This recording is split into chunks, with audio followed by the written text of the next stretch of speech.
香港艺人陈凯琳、郑欣宜、黄心颖、吴若希、许廷铿和郑俊弘等，在本周二出席香港 TVB 与慈善机构合办的慈善星辉人际业记者会。陈凯琳被问到会否与男友郑嘉颖以情侣档去做慈善的探访，陈凯琳的回应竟然好像在暗示不时参与公益活动的郑嘉颖其实对慈善的活动并没有太大的热忱。我们去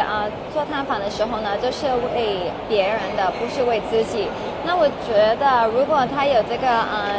心想做这个事情，他会自己去找不同的人去帮助他。那如果我知道他有这个心，我也是非常开心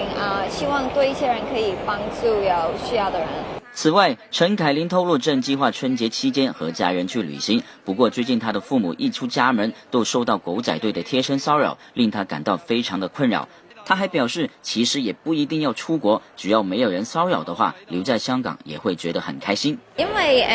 最近佢哋就需要咗我屋企人少少，咁當